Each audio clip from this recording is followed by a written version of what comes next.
Oke, jumpa lagi teman-teman di TFH edisi hari Rabu, tanggal 31, hari terakhir di bulan Maret 2021. Masih bersama founder kita Fasosis Indonesia, Mas Tio Prasetyo. Halo Mas, selamat malam.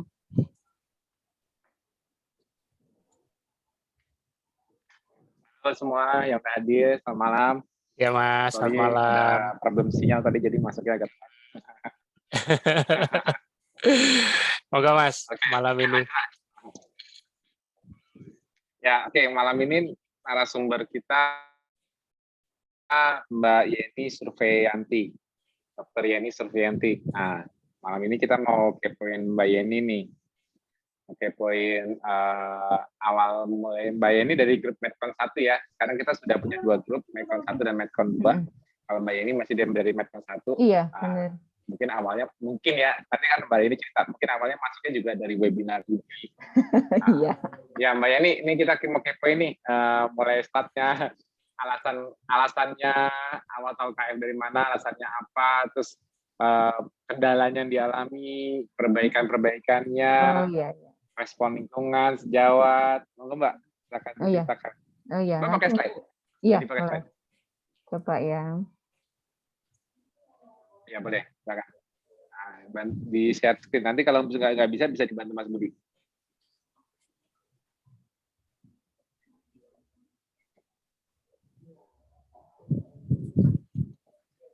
Sip.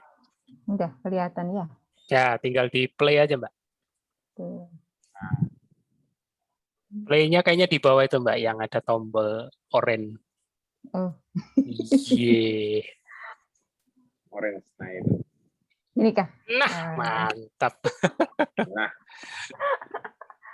Iya. Monggo, silakan Mbak. Sudah, boleh mulai ya? Iya, boleh, silakan. Assalamualaikum. Ya. Assalamualaikum warahmatullahi wabarakatuh. Selamat malam Bapak Ibu sekalian. Saya tadi ngikutin dari awal memang karena biasa memang baru sekali ini sih ikut seperti ini, cuman biasanya kan jadi yang yang bukan narasumbernya, jadi rada grogi gitu Mas ceritanya. Cuma ngobrol dari doang awal Mbak. itu kok rame banget ya ternyata gitu. Jadi obrolan itu ternyata jadi sangat memang sudah saling mengenal lama ya Mas ya, yang anggota yang di ini ya. Ya, udah 5 tahun lah. Udah 5 tahun. Gitu ya. Jadi ini memang sengaja menjebak yang baru atau bagaimana ini Mas? Justru gitu. Ya, ini Mbak, kenapa TFA itu aku lebih senang sekarang ngajak yang baru. Kenapa? Karena justru yang baru itu banyak yang belum memulai. Jadi awalnya kan Mbak kan dari baru, berarti kan Mbak baru mulai. Kenapa? Ya, kenapa kok bisa mau mulai? Kadang kalau udah lama udah experience kan, tapi kok semangat memulai itu dari mana? Kita butuh motivasinya gitu. Memulai. Iya. Jadi mulai saja. Nama saya Yeni Surveiyanti. Tempat lahir sebenarnya saya itu asli Trenggalek. Cuman tinggalnya sekarang di Tuban, Jawa Timur. Lulusan FK UNER 96. Tempat kerja ada klinik Ashifa dan rumah sakit Muhammadiyah Tuban. Terus kemudian memang kebiasaan dulu sebenarnya ya basic banget. Kalau kita tinggal di daerah pegunungan, enggak juga sih sebenarnya, tinggal memang pola makan yang karbohidrat itu memang kalau kita orang Indonesia hampir sepertinya seperti itu gitu ya. Apalagi kebiasaan keluarga kami itu memang harus makan yang banyak gitu. Jadi memang orang tua terutama tuh mendidik kita dari kecil itu harus sarapan, makan yang banyak gitu. Jadi dari situ memang kita sudah terbiasa untuk makan. Kemudian selain itu pola makannya, selain dari memang pembiasaan yang dari kecil itu, berakibat kita sendiri akhirnya kebiasaan ngemil gitu.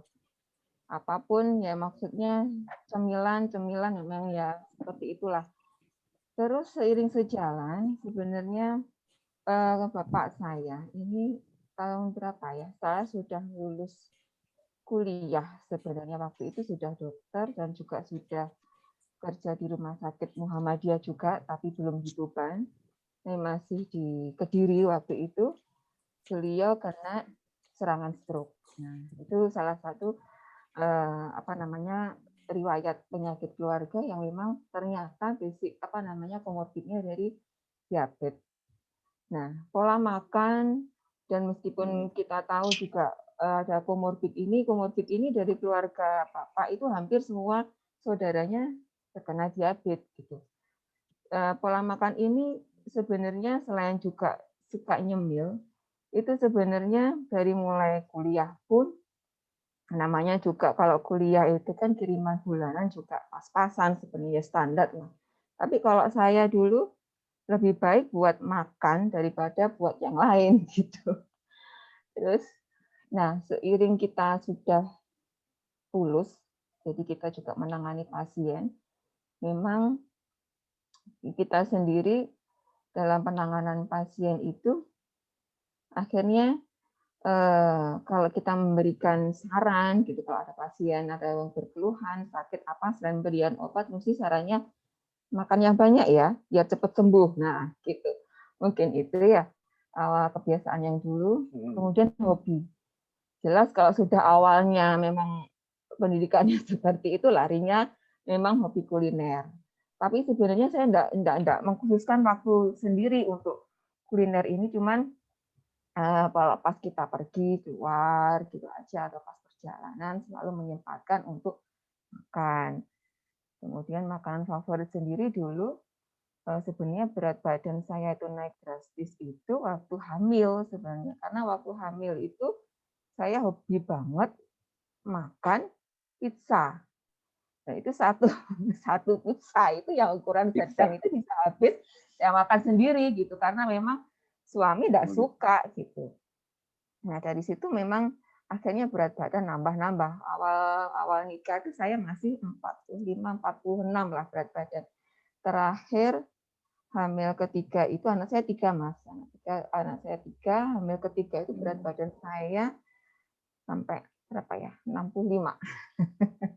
Begitu banyaknya peningkatannya. Kemudian dari sebenarnya kalau dibilang titik balik itu lama sebenarnya berat badan saya itu overweight sebenarnya. Kalau saya berat gemuknya itu lama sebenarnya. Dan memang mulai anak ketiga itu umur berapa ya? Setelah hampir 5 tahunan lah, 5 tahun, 6 tahun, itu saya berat badan saya masih segitu gitu, dan enggak turun, enggak apa, saya juga enggak nyalanin diet apa, enggak sebenarnya. Kemudian karena kita juga sebagai berkeinginan untuk umroh, persiapan haji dan lain sebagainya, karena memang basicnya untuk umroh dan haji, terutama haji sebenarnya ya itu adalah ibadah fisik dan hati. Cuman dengan ibadah fisik saya mulai mikir, karena info-info dari keluarga yang sudah berangkat, siapkan fisik gitu. Cuman awal yang saya lakukan bukan menurunkan berat badan justru, tapi memang latihan fisiknya ya. Jadi memang mulai latihan jalan dan sebagainya. Terus tapi memang perjalanan berat badan juga masih tetap. Kemudian selain berat badan yang tambah naik, kemudian ada keluhan kesehatan di sini. Keluhan kesehatan di sini, saya mulai nyeri dada sebenarnya. Yang sebelah kiri itu waktu pas nganter anak sekolah, itu nyeri dadanya banget, hampir 5 menitan ya. Itu nyeri banget gitu. Jadi akhirnya saya mulai berpikir, kena jantung koroner nih ya, gitu ya. Tapi itu masih belum kepikiran mau menurunkan berat badan. Selain itu, dan nyeri itu berulang sebenarnya. Kemudian selain nyeri dada, nafas ya. Kalau ngomong itu sering ngos-ngosan, buat ngomong biasa aja gitu. Buat ngomong gitu sudah mulai menggeh-menggeh gitu bahasa Jawanya gitu. Sampai ada teman saya, kenapa ya Bu, ini kok mulai kos-kosan kenapa ya Bu ya? Gitu. Padahal tidak ada aktivitas yang benar-benar benar-benar berarti gitu waktu itu. Dalam akhirnya dalam perjalanannya memang sebelum ini maksudnya saya sebenarnya sudah menjalani beberapa mencoba untuk menurunkan berat badan dengan berbagai macam cara. Meskipun saya itu dokter, tapi kalau untuk berat badan itu ya apapun dicoba gitu. Nah, untuk masih kedengeran ya suaranya? Masih, masih dok. Terus masih. Pengalaman yang benar ini ya sebenarnya waktu itu Bapak kita memang secara perjalanan hidup juga ada suatu ujian gitu ya. Kita dalam suatu ujian ternyata kita dihadapkan suatu hal yang menurut kita ternyata keinginan itu tidak semuanya tercapai gitu. Tapi terus kemudian saya coba enaknya ngapain ya ini ya gitu. Saya mau fokus apa ya gitu ya. Kemudian biasanya kita buka Google gitu, browsing gitu. Ini ada metode diet ini gitu. Jadi saya mulai mencoba metode diet dari satu ke yang lain gitu. Tapi memang prosesnya memang turun berat badan. Terakhir itu saya sampai 47 kilo berat badannya. Jadi memang sebelum KF pun itu saya sudah 47 kilo Mas sebenarnya. Gitu. Kemudian ya karena saya mengisi waktu itu tadi ya, saya berusaha mengalihkan pikiran dan saya merasa dengan saya menjalankan diet itu saya merasa saya punya kesibukan, punya hiburan gitu. Nah, tentang KF ini sendiri saya tahu KF ini memang sudah pandemi ini ya, penanganan tentang COVID ini sebenarnya saya tahunya dari itu. Sebelum KF ini, kenapa kok saya kenalnya waktu itu di-share di grup sebenarnya. Share grup kok bagus ya, kayaknya materinya tuh saya ikut. Saya ikuti materinya dan diajarkan bagaimana pola kehidupan orang, gimana dia di hutan, memang makan itu untuk hidup, bukan hidup untuk makan. Oh, iya ya ternyata masuk akal juga gitu. Sebenarnya mulai saya ikut yang webinar dari Prim itu waktu itu ada ajakan ya langsung waktu itu masuk grup, saya ikut grup. Kemudian ada beli buku-buku untuk ini yang buku Metabolic condition. Ya, metabolic condition itu menurunkan fatality untuk COVID ya, kalau tidak salah ya. Saya beli juga. Saya coba baca, saya mulai pelajari. Oh ya, ternyata memang ini mainnya di sini gitu. Errornya di sini gitu. Memang ya sebatas penangkapan saya gitu, sebatas pengetahuan apa yang saya bisa pahami di situ. Tapi sejak itu saya sudah jalanin gitu, mulai enggak makan nasi, mulai memperpanjang waktu makan. Tapi memang bisanya waktu itu ya antara jam 10, 11, tapi yang konsis itu jam 11-an lah, jam 12 gitu. Awal mulanya sih memang rada-rada gliyeng ya Mas ya, cuman akhirnya ya bisa menyesuaikan. Sejak itu kalau untuk pola makannya untuk jenis makanan memang belum yang benar-benar yang sesuai protapnya itu karena memang saya enggak terlalu perhatian ke step by step-nya itu yang tahap-tahapannya itu, tapi yang sudah saya jalani yaitu untuk low carb-nya, kemudian intermittent fasting-nya itu gitu ya. Kemudian sebenarnya saya itu masih menjajaki, maksudnya kan dalam perjalanannya waktu menjalankan KF ini itu kan memang ya saya juga masih belajar, tapi kita nggak tahu ya memang semuanya sudah diatur sebenarnya Allah ya. Jadi memang ada pengalaman di sini meskipun saya masih dalam tahap mencoba dan memang melatih diri untuk KF itu.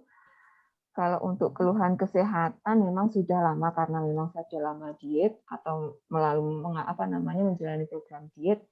Dengan adanya KF ini memang saya rasa lebih simpel saya jalani, nggak ribet gitu. Nggak ada produk yang harus khusus untuk diminum. Memang yang saya konsumsi waktu menjalankan KF itu cukup VCO teh hijau sama memang kopi gitu aja. Kalau untuk makanannya memang saya usahakan yang hewani gitu. Tapi yang untuk yang lemak-lemak memang saya tidak terlalu suka. Gitu. Terus kemudian, nah ini tentang menangani pasien COVID. Ya, karena pengetahuan saya di situ, dan kebetulan ada saudara, ini sedikit cerita sebenarnya. Saudara, kebetulan kakak saya itu mengabari gitu, kalau memang confirm beliaunya COVID. Dan memang basicnya yang di sini ada cerita yang kenapa benar-benar membuat saya, oh ternyata ini sebenarnya begini. Jadi beliaunya itu mau rencana perjalanan keluar Jawa karena untuk mengunjungi suami dan sudah terlanjur beli tiket. Dan itu jarak antara dia confirm dengan keberangkatannya itu hanya 10 hari. Terus ya sudah, memang sebelum KF ini saya sudah menjalani beberapa metode terapi. Saya kasih, memang karena keluhannya nggak begitu ini ya, maksudnya masih ringan, memang beliaunya memilih untuk isolasi mandiri. Jadi selain saran-saran terapi itu, terus sempat saya saya fotokan buku yang ini, buku panduannya itu, yang buku apa namanya, itu saya fotokan yang pas, ya, yang di pas yang untuk tabel yang untuk jit yang harus di optimalisasinya. Ya, yang saya fotokan ke kakak saya. Coba ini, nanti protapnya makannya begini, gitu. Usahakan seperti ini. Nah, karena memang pantauan itu tiap hari, jadi memang saya kontrol terus yang kakak saya itu. Jadi memang makan apa segala keluhan, misalkan memberat atau apa, saya mesti ingatkan makanannya gimana, gitu. Masih ngurangi makan kah, atau habis makan apa, misalkan kalau apa gitu. Jadi memang benar-benar waktu itu saya usahakan untuk mantau. Dan alhamdulillah, diizinillah juga, atas izin Allah juga, ternyata pas hari ke-10, waktu tiketnya itu dia mau berangkat, dia swab ulang. Ternyata alhamdulillah itu negatif. Jadi memang suatu benar yang, ya Allah, gitu ya. Gitu. Sangat-sangat ini sekali gitu. Ini berulang juga untuk saudara-saudara saya. Jadi tidak tahu kenapa ini saudara saya yang kena COVID. Yang berikutnya ini malah ada komorbid juga, diabetes, dan satunya lagi itu juga diabetes juga, malah sampai masuk ICU kalau nggak salah. Nah ini semuanya saya sarankan untuk paling tidak low karbo. Ya meskipun saya masih perjalanannya masih awal, tapi saya juga praktek sendiri di rumah di klinik saya. Itu juga menyarankan pasien saya selain terapi obat, saya memang kalau basicnya kalau dalam penanganan pasien juga tidak terlalu suka untuk memberi terapi yang berlebihan sebenarnya. Kalau obat itu hanya untuk penunjang aja sebenarnya. Tapi pasien sendiri sudah mulai saya sarankan itu untuk pola hidup sebenarnya, pola makan, pola hidup. Tapi lagi-lagi memang penerimaan pasien itu ya masih kok bisa ya yang sakit kok suruh ngurangi makan gitu. Kok bisa ya kok nggak boleh makan nasi gitu ya.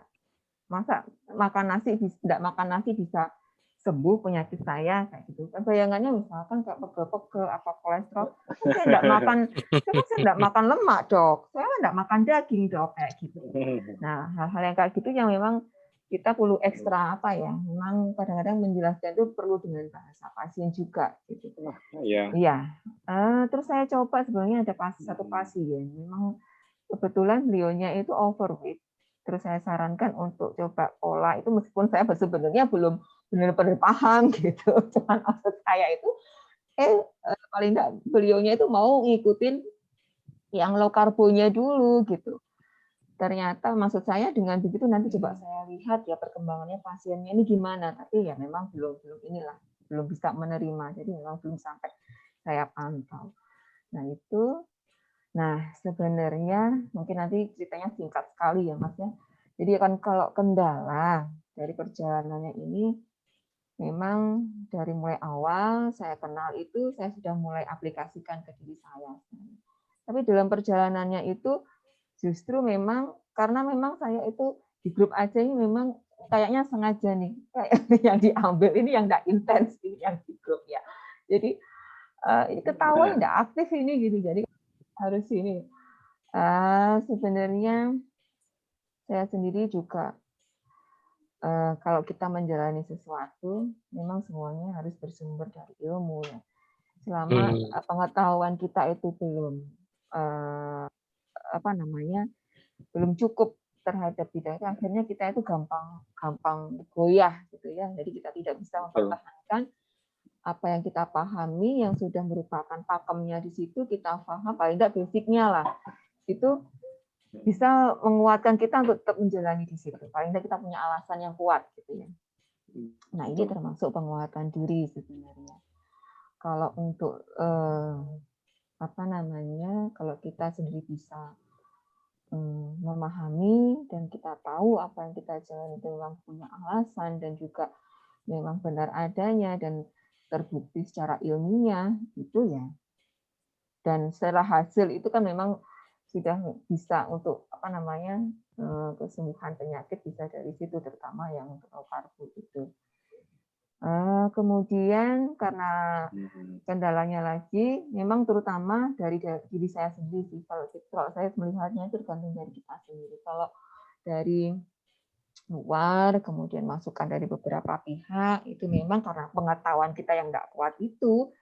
Jadi kalau misal ada yang masa kamu nggak akan sakit nanti kalau nggak makan nasi, masa buah nggak boleh, masa buah itu jelek, kan bagus juga, banyak vitamin di situ, banyak serat kan kayak gitu. Dan emang rasanya itu akhirnya karena masih istilahnya kalau kita masuk ke rumah itu masih di muka gitu, belum masuk ke dalam kayak gitu ya. Jadi kita nggak tahu sebenarnya, belum paham secara detail, dan memang itu tadi kita butuh penguatan sebenarnya gitu ya. Nah, sebenarnya kalau termasuk dari hambatan tadi, termasuk tempat kerja dan keluarga. Basicnya memang saya kan tinggal di Tuban, Mas. Jadi memang di sini itu makanan itu kuliner yang memang enak sebenarnya ya. Jadi makanan di sini itu banyak yang seafood, bersantan, terus kemudian memang kalau dimakan tanpa nasi itu nggak enak. Jadi makan itu nggak enak gitu. Masa nggak makan sama nasi, Bu? Gitu. Ya terus kok bisa ya kalau misalkan saya mencoba apa gitu, enggak saya masih pengen nasi, masih enak kok nasi kayak gitu. Jadi kayak jadi devian gitu ya, saya jadi yang asing gitu ya di situ. Tapi memang sebenarnya kalau saya pribadi sih enggak terlalu ini. Jadi kembali lagi yang tadi sebenarnya tergantung kita gitu. Kalau keluarga sih, kalau keluarga memang belum terlalu ya. Kalau enggak terlalu maksudnya melarang apa enggak. Cuman belum bisa ikut gitu. Memang masih berat untuk ikut gitu. Itu. Nah, ya dalam perjalanannya ini kita butuh konsistensi sebenarnya. Kalau ya itu tadi memang dengan adanya dengan kita ikut di dalam KF ini, dan memang ini kayaknya teknik tersendiri nih sama Mas Tio ini, saya kok suruh kayaknya yang nggak pernah aktif ini kali aja yang nggak pernah. Nggak ada, Mbak. Akhirnya, ya benar, akhirnya nggak ada sweeping begitu. Gitu ya. Nggak, tapi benar gini Mas. Jadi sebenarnya sebelum dapat WA dari Mas Tio itu, entah kenapa saya itu lagi buka lagi materi tentang KF. Nah, waktu itu saya ketemu di YouTube itu pas Mas Tio itu ngasih materi yang pertama kalau tidak salah, yang paling basic sebenarnya. Akhirnya saya mulai lagi tuh, oh iya ya, saya harus concern di sini gitu.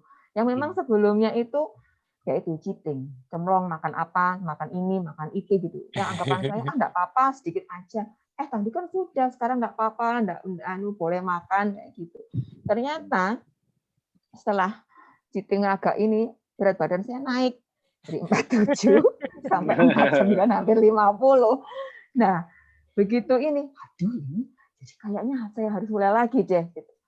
Dan nah akhirnya kan sebentar lagi mau jadi narasumber nih. Jadi saya jadi stres, Mas. Iya, benar. Jadi ternyata gini, saya juga mulai terus akhirnya kok dapat WA ini ya. Aduh, kalau saya enggak mau nanti gimana? Berarti saya istilahnya melarikan diri nih ya. Tapi kalau mau, saya mau cerita apa, saya mau menunjukkan keberhasilan apa, kayak gitu. Seperti itu sebenarnya. Jadi memang setelah beberapa hari itu saya nyoba, dari yang 50 berapa, berat badan saya terakhir jadi berapa tadi ya? 49. 51 jadi 49 gitu. Terus memang apa ya, dan tidak bisa saya pungkiri sebenarnya kalau kita itu mungkin ini masih kita harus meluruskan niat sebenarnya ya. Jadi sebenarnya kita menjaga pola makan selain untuk sehat. Tujuan yang lain adalah penurunan berat badan, dan itu jadi yang kadang-kadang kita terobsesi dengan itu. Tapi sebenarnya dari awal pandemi, dengan adanya karena saya juga masih aktif untuk menangani pasien COVID dan lain sebagainya, saya juga mulai berpikir kita itu harus bagaimana menyiapkan tubuh kita itu untuk menjadi suatu bahwa tubuh kita itu bukan merupakan suatu host yang bagus untuk COVID gitu. Apa yang harus saya lakukan gitu. Terus kenapa saya beralih ke AKF ini? Jadi kita balik lagi di bahasanya. Sebenarnya kalau yang yang lama-lama itu yang sudah saya jalankan memang masih menggunakan obat, masih menggunakan produk tertentu. Dan karena dengan adanya produk kimia itu nanti memang hasilnya juga tidak bagus juga buat tubuh gitu. Dengan ber-KF ini harapan saya, dan memang dengan adanya penjelasan itu, oh ya inilah memang yang harus saya jalani dan harus saya tekuni gitu. Mungkin itu dulu Mas yang bisa saya sharingkan, nanti mungkin lebih banyak mahasiswanya gitu. Boleh, bagus aja.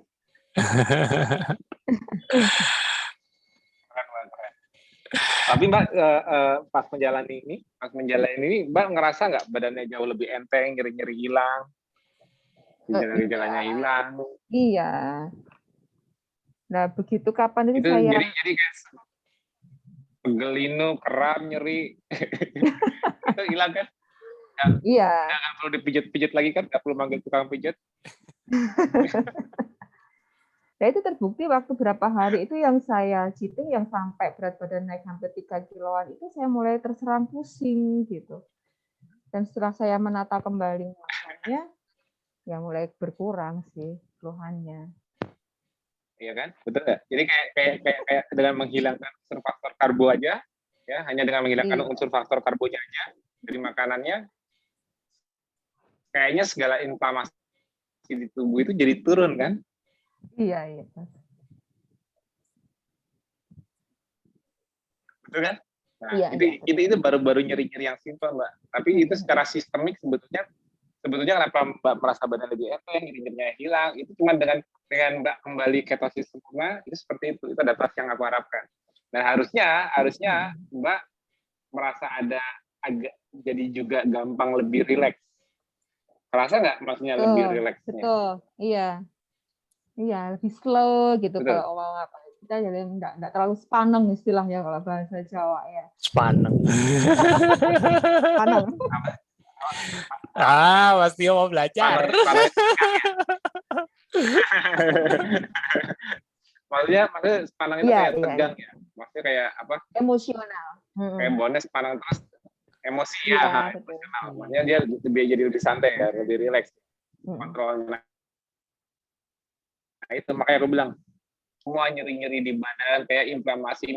Oh iya, sorry Mbak ada masalah suka lambung, kayak asam lambungnya bermasalah, ada masalah itu nggak dulunya?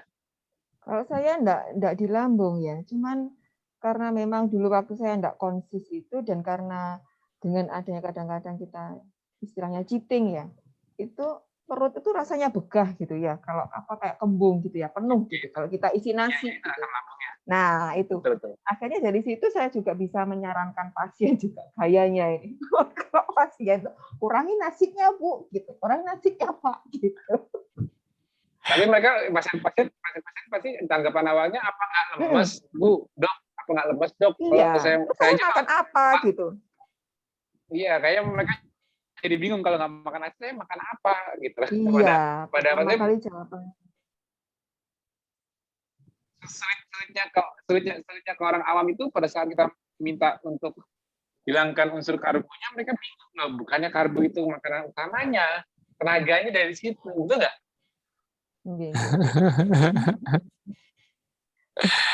Itu memang kesulitannya, dan kita nggak bisa, kalau sebagai dokter, apalagi praktek ya, mungkin kalau ngabisin waktu lama ngobrol untuk jelasin itu juga waktunya nggak keburu kali ya. Nyuruh pasien bisa berapa jam untuk jelasin apa ini ketosis itu, repot ya. Oh iya, cuman kalau saya sih cenderung inilah, maksudnya sebenarnya karbohidrat itu justru yang sumber permasalahan sakitnya gitu. Jadi bukan karena makan lemak, makan daging, itu menjadikan kolesterol. Tapi justru dengan karbohidratnya ini, nanti kalau enggak kesimpan, enggak kepakai kan disimpan tuh. Bentuknya apa, Pak? Bentuknya ya kolesterol juga, kayak gitu. Jadi memang, iya, lemak juga. Jadi memang, tapi ya namanya daya tangkap, maksudnya itu kan ya beda-beda. Ya, emang susah. Ya. Jadi emang kalau makanya jangan heran kenapa aku nongkrongnya di grup nakes terus ya, karena lebih cepat waktuku untuk menjelaskan ke nakes yang sudah punya basicnya, udah maksudnya fisiologi pasti pada dapat lah. Makronutrisi itu apa, maksudnya perubahan misalnya de novo lipogenesis di liver, merubah ekses glukosa menjadi lemak. Istilahnya walaupun mungkin lupa, tapi kalau diingetin lagi lebih gampang. Oh, maksudnya nggak dari nol gitu kan. Dari kalau orang awam kan blank nol. Apa itu gluconeogenesis? Apa itu lipogenesis? Kan bingung kan? Apa itu respon insulin, respon glukagon? Maksudnya maksudnya masih ngeraba dari awal basicnya kan. Jadi memang kalau awam itu susahnya, kenapa ya? Pertanyaannya masih basic banget. Kenapa ya saya nggak makan nasi ya? Bukan itu tenaga. Karena kan kayak Mas sendiri kan, kalau mau sembuh dari sakit, makannya yang banyak. Harapannya supaya tenaganya banyak dan kembali sembuh. Kan basicnya di kelasnya kayak gitu kan. Harapannya jadi, karena bayangan simpelnya gini loh. Bayangan simpelnya, ini kalau orang sakit kan lemas. Kalau makan banyak kan bertenaga, sehat lagi. Gitu. Basicnya sesimpel itu ya. Maksudnya kalau yang kan logika orang awam, sama logika orang awam juga kayak gitu. Nah kalau saya lagi sakit, saya lemes, supaya sehat.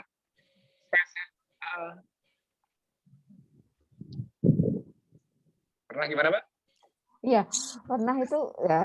Akhirnya saya juga coba ini ke suami ya, gitu ya. Memang kalau orang sakit lemes itu wajar ternyata ya, gitu ya. Jadi memang kalau waktu sakit nggak ada nafsu makan, itu ya memang fasenya gitu. Akhirnya gini, oh ternyata yang dulu mama saran itu salah ya, suruh makan banyak ya. Gitu. Ya, teorinya sudah nggak gitu lagi ya. Bener ya dulu ya. Itulah juga. Tapi itu basic banget, Mbak, bagi orang awam. Dan banyak orang yang masih berpikir gini, kalau saya sakit, sehat itu sembuh itu ialah mereka pengen mendapatkannya di saat mereka terjaga. Jadi, ini aku nggak enak badan nih, aku sakit. Gimana supaya aku segera segar? Gimana aku segera fit saat ini juga? Pasti kan nanya apa? Saya harus makan apa nih supaya saya segar? Sinyal kurang stabil, kembali. Mas. Iya. Makan yang banyak gula yang segar, tenaganya kan mau nggak mau kan dipakai kurang stabil ya. Iya, putus-putus. Suara kamu putus-putus ya? Iya, terputus-putus.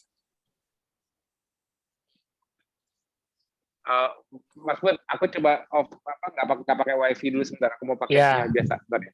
Boleh. Kasihan nanti. Kasihan Mbak Yadi nggak bisa.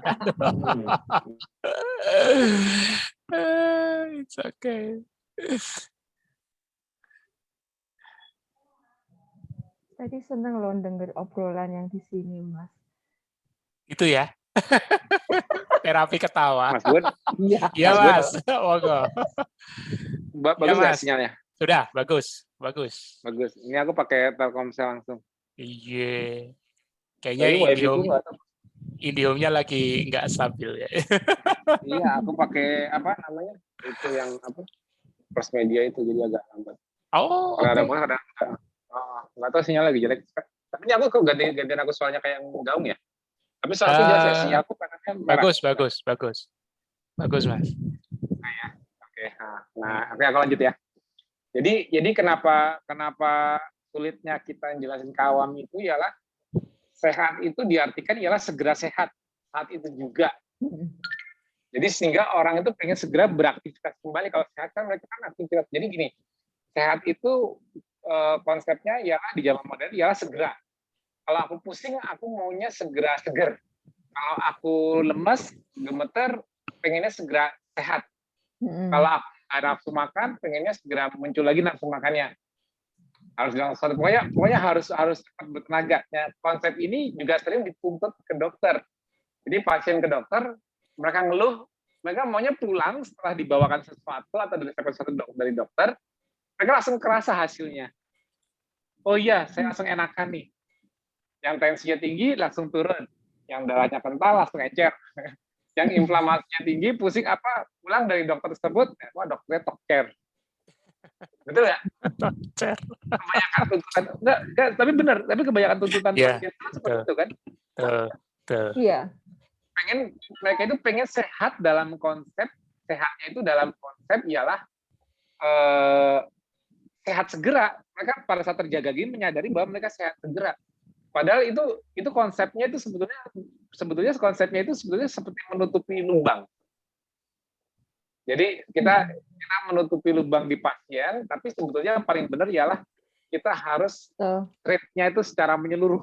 Kayak aku share di grup mana Medcon 1 kemarin yang aku bilang treat a patient as a whole, not just the whole in the patient. Nah, tapi kendalanya pasien untuk hole-nya dia, lubangnya dia segera ditutup. Betul. Kalau nggak, saya nggak balik lagi ke dokter. Benar, iya. Jadi kadang-kadang pasien, jadi kalau habis konsultasi gitu, yang disarankan itu aja, ngatur pola makan, banyak minum, ekspresinya tuh langsung berubah. Saya kesini berobat lagi saya pengen sembuh kok, malah diajarin berubah makannya, malah itu emang itu kendalanya seperti itu kan. Jadi apapun yang diberikan ke pasien dan membuat pasien merasa lebih enakan, lebih baik, itu yang lebih diharapkan mereka. Iya. Betul kan? Iya, cuman kan kita juga harus edukasi. Jadi kan saya sendiri juga prinsipnya kalau saya sampaikan berarti saya membodohi pasien saya gitu. Betul. Ya betul ya, aku senangnya gitu. Makanya di grup Medcon 1 harusnya nakes-nakesnya udah mulai, ya memang waktunya terbatas, tapi memang edukasi itu justru akhirnya lebih penting karena kita langsung directly nyari ke akarnya. Akar masalah dari apa yang dia keluhkan. Rata-rata Mbak pasti tahu, keluhan-keluhan mereka pasti keluhan-keluhan rata-rata pasti metabolik, problem metabolik, betul nggak? Hubungannya mereka bisa begitu, pasti Mbak tahu itu dari pola hidup. Nggak cuma sekedar pola makan, ya pola makan salah satunya, tapi juga pola hidup.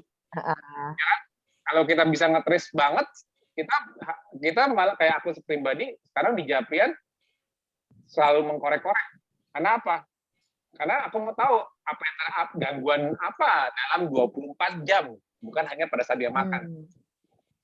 Apa yang terganggu dalam 24 jam, bukan hanya apa kalau orangnya KF, berarti nggak hanya 4 atau 8 jam dia makan, seperti apa protokol KF 4-8 jam ya. Itu nggak cuma itu. Dalam 24 jam apa yang salah nih? Kok dia muncul gejala? Gitu loh. Karena 24 jam kita hidup ini semuanya memberikan metabolik input ke tubuh kita. Nggak cuma makanan aja yang memberikan input. Aktivitas kita, olahraga kita, puasa kita, manajemen stres kita, tidur kita, semua memberikan input. Karena gangguannya bisa datang dari mana aja, betul nggak? Nggak bisa. Walaupun makanannya sendiri modalitas awalnya. Makanya aku nanya sama Mbak tadi. Kalau Mbak begitu mulai konsisten KF lagi, aku tanya, untuk manajemen stres lebih mudah nggak, Mbak? Lebih rileks nggak? Mbak bilang tadi nggak mudah. Apa tadi namanya bahasanya sepaneng ya? Swan. Nggak mudah sepaneng. Ya. Nah, ya, udah terbukti nggak begitu ketosisnya bagus lagi, sepanengnya hilang. Apa maksudnya tegangnya hilang? Lebih mudah kontrolnya, betul nggak? Nah, terus yang kayak tadi inflamasi di tubuh turun nggak? Turun kan? Pegal-pegal, nyeri-nyeri, sama gejala-gejala lebih entengan badannya, bener nggak? Nah, terus yang katanya lagi, tidurnya lebih enak nggak? Tidurnya lebih lelap nggak? Kalau ada tidur bedanya ini masih jadi ya. Kalau memang karena apa ya? Karena ini iya, jam-jam gitu. Masalahnya di situ, Mas. Jadi istirahat itu mesti di atas jam 11. karena Mbak mesti praktek dulu itu ya. Tapi tidurnya merasa lebih enak nggak? Maksudnya lebih lama, lebih puas nggak? Ini masih ini ya. Jadi harusnya adaptasi kapasitas itu membuat efeknya ialah kita lebih cepat ngantuk, lebih tidurnya lebih bagus. Ya? Harusnya seperti itu.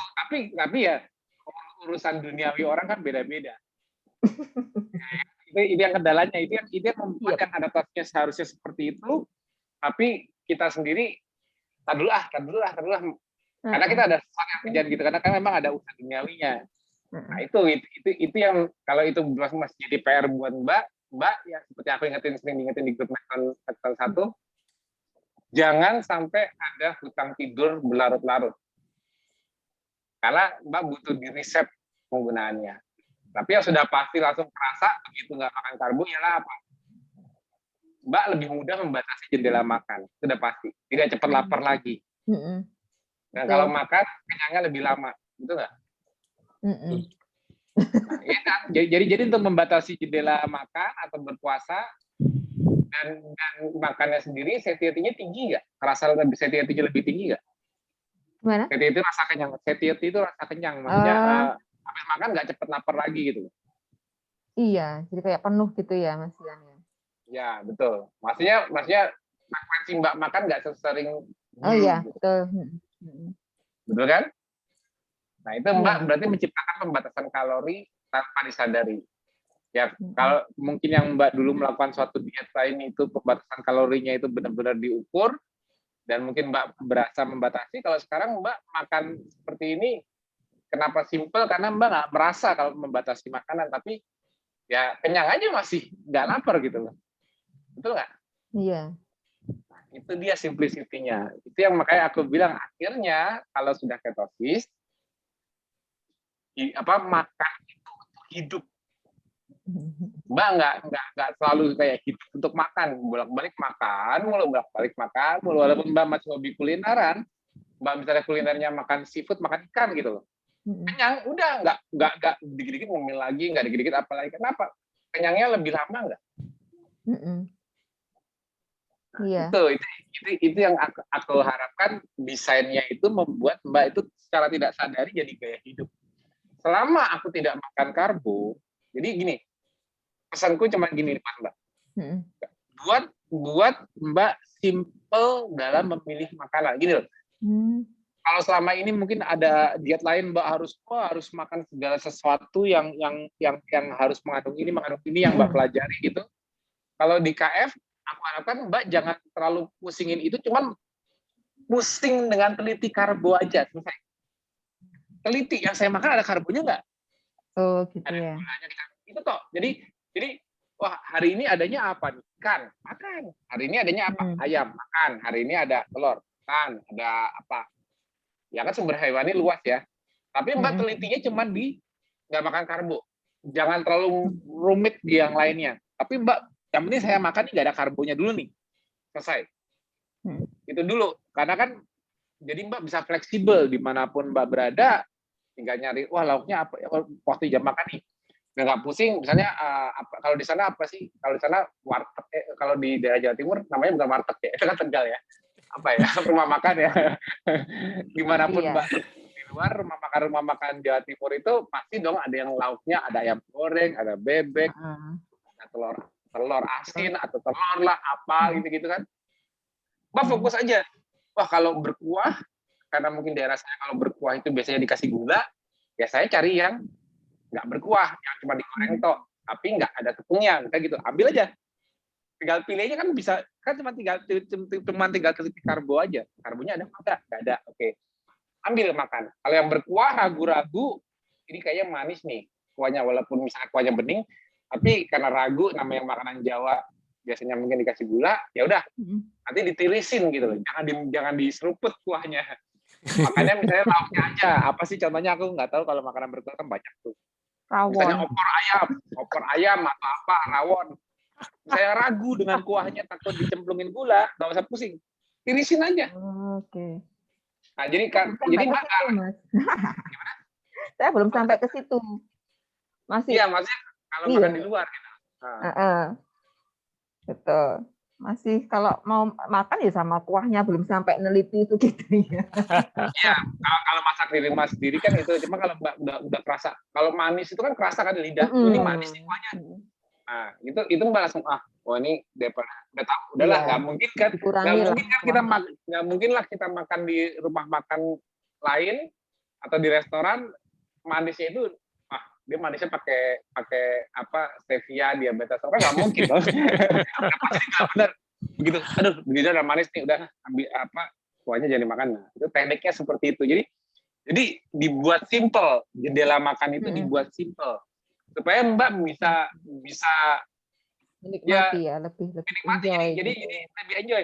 Waktu yang makan, saya makannya dari unsur karbohidrat, dah selesai. Mbak bilang tadi nggak suka lemak, ya Mbak, kalau Mbak makan sumber hewani mau apapun itu tetap dapat lemak. Jadi karena lemak itu bukan identik dengan aku nggak suka gaji. Memang betul gaji itu lemak. Aku sukanya makan ikan. Nah, ikan juga ada lemaknya. jadi maksud saya. Ya gaji ya, misalnya gaji nggak suka, nggak ada masalah, nggak ada kewajiban harus makan gaji. Mbak makan ikan, telur, ayam. Kalau telur Mbak suka kan? Suka. Nah, Mbak kan nggak usah pusing. Saya cuma nggak suka lemak, saya suka telur. Dan telur ada lemaknya. Saya sukanya ikan ada lemaknya. Jadi sebenarnya secara makronutrisi lemak itu bukan identik dengan gaji, bukan identik dengan yang lemak kenyal-kenyal gitu. Walaupun itu pun nggak masalah, tapi nggak identik dengan itu. Saya sukanya makan daging ayam doang, sukanya pahanya, sukanya dadanya saya makan. Itu kan ada lemaknya, nggak mungkin nggak ada. Karena dunia hewani itu cara menyimpan energi lebihnya sama seperti kita. Mbak mau makan apapun, zaman dulu Mbak makan karbo sekalipun, kalau energinya berlebih ya kan Mbak bertambah beratnya kan bertambah berat lemak bukan otot, betul nggak? Ya kan? Nah, jadi walaupun Mbak waktu dulu masih makan karbo, tubuh Mbak itu kan seperti dunia hewani lainnya yang disimpan dalam bentuk lemak. Ya kayak contoh makan ayam, sapi, makan tumbuhan. Tapi karena dia makhluk dari animal kingdom, mereka menyimpan semua energinya yang berlebih dalam bentuk lemak. Nggak mungkin nggak. Animal kingdom itu menyimpannya dalam bentuk lemak, bukan dalam bentuk gula. Itu dia, makanya nggak usah pusing. Saya nggak suka makan lemak, tetap pasti dapat lemak. Nggak mungkin nggak dapat lemak, gimana caranya? Saya nggak pernah makan lemak, mas saya cuma makan ikan doang kok. Saya cuma makan ayam doang kok. Ya tetap ada lemaknya. Nggak mungkin nggak, jadi nggak usah pusing kok. Makanya aku bilang nggak usah pusing rasio lemak dan protein, nggak usah ngitung-ngitung. Yang penting makan sumber hewani, kita insya Allah dapat 9 essential fatty acid dari 9 essential amino acid. Kalau protein itu kan ada 22 jenis protein amino acid, tapi kan yang esensial 9. Dan 2 jenis fatty acid yang esensial. Itu semua di sumber hewani pasti kita dapat. Nggak selesai, nggak pusing. Yang semua yang esensial aku dapat nih di makanan. Termasuk mikronutrisinya juga hewani lengkap. Kan apalagi lebih tinggi lagi. Lengkap semua. Iya, lengkap semua. Tinggal makan, saya dapat semua. Udah. Nggak ada yang perlu dipusingin. Nggak ada yang perlu, saya harus kurang ini, kurang itu, kurang ini. Nggak ada. Mbak dapat semua yang dimiliki oleh dunia hewani itu Mbak bisa asup semua. Dan itu di jendela makan. Itulah makanya aku mau bilang simpelkan aja. Makanya aku pengennya kenapa ini bisa jadi kayak hidup jangka panjang. Kenapa? Karena simplisitasnya membuat kita secara tidak sadar tidak selalu harus makan ini nanti saya kurang ini gitu loh. Jadi Mbak kalau pas nyalain bener nih, nanti ya ada makan apa ya makan, kenyang, dah. Dan saya batasin deh, nggak perlu. Kalau Mbak masih kenyang, masa Mbak makan lagi?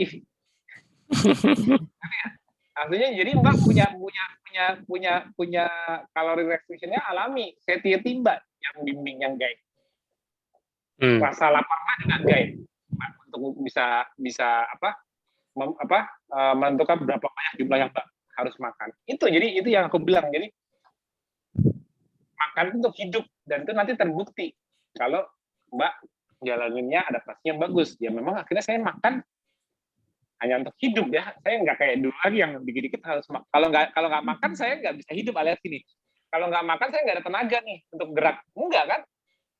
Mbak sekarang bangun tidur nggak, tenaganya nggak langsung harus ngisi duluan dari sarapan baru ada tenaga baru bisa gerak kan? Enggak kan? Kalau udah ketosis. Iya. Iya. Itu rahasianya. Makanya itu yang common sense yang paling gampang, yang kayak Mbak tadi ada tulis di slide juga, yang kayak manusia hidup di hutan ya seperti itu. Memang manusia di alam liar, hidup di alam liar ya nggak bisa mereka makan dulu baru cari makan. Gimana? Jadi mereka makan dulu untuk cari makan. Gimana caranya? Kalau sekarang kan kita makan dulu untuk cari duit, cari makan betul, tapi dalam bentuk duit kan. Untuk kerja fisik apa, kita makan dulu. Tapi kalau kita hidup di alam liar, makan dulu untuk cari makan.